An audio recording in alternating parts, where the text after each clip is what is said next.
Last week, I shared that two important principles, connecting everyone in the world and net neutrality, can and must coexist.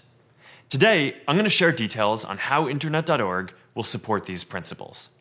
Now, it's common sense to see how these ideas improve people's lives. If a person has slower access to a video because their mobile operator demands an extra fee, then that's bad, and net neutrality rules should prevent it.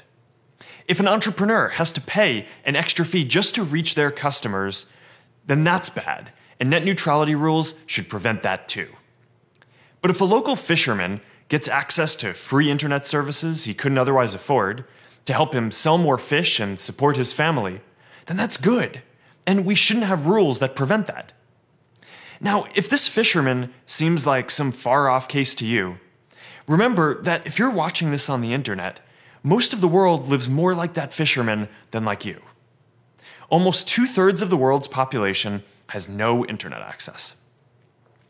As we've rolled out Internet.org around the world, we hear stories like this fisherman's all the time. A chicken farmer in Zambia using free internet access to sell way more of his stock. An expectant mother looking up information on how to safely raise her child. A student using Wikipedia for free to study for her exams.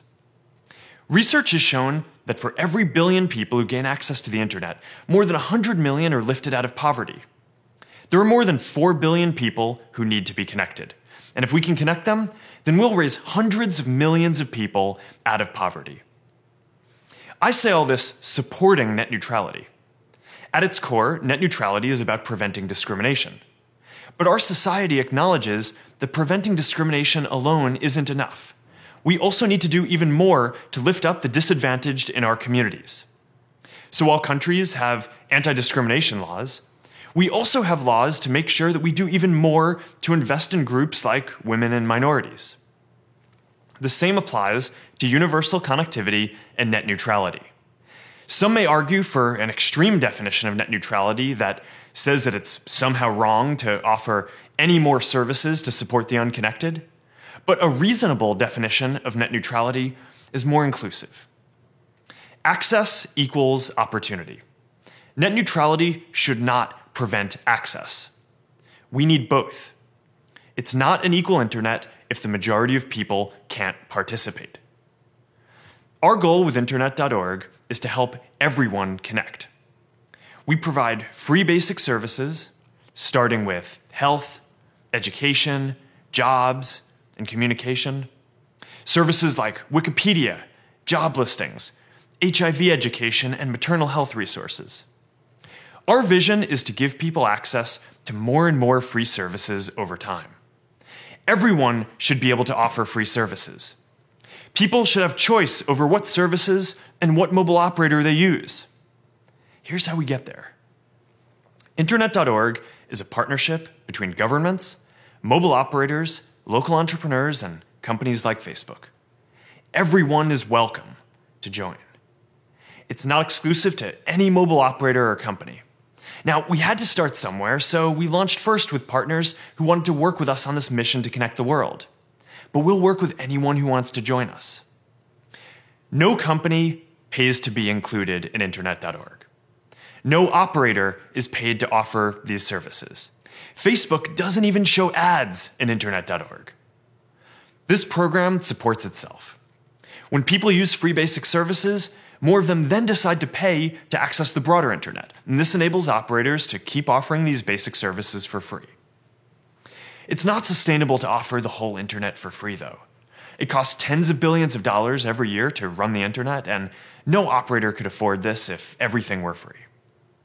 But it is sustainable to build free basic services that are simpler, use less data, and work on all low-end phones. Internet.org started by working with partners to build a set of these services.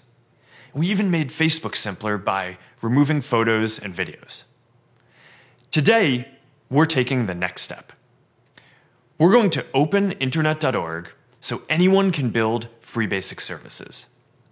Soon, we're going to share an open technical spec, and any compatible service will be available through Internet.org across the whole world. This will give people even more choice and more free services while still creating a sustainable economic model to connect every single person in the world. This is the next step forward for Internet.org. Giving 4 billion people some free internet access is the right thing to do. Helping people find jobs and lifting them out of poverty is the right thing to do. Giving people a lifeline in emergencies is the right thing to do. And providing free access to education and health information is just the right thing to do. We have to ask ourselves, what kind of community do we want to be? Are we a community that values people and improving people's lives above all else? Or are we a community that puts the intellectual purity of technology above people's needs? As we're having this debate, remember that the people this affects most, the 4 billion unconnected, have no voice on the internet. They can't argue their side in the comments below or sign a petition for what they believe. So we decide our character and how we look out for them. Do we connect that fisherman in India now? That expectant mother in Ghana? And that student in Colombia? Do we keep pushing beyond them to connect their loved ones and their whole communities too? Or do we shut them out and tell them that they have to wait until they can afford to pay for it themselves?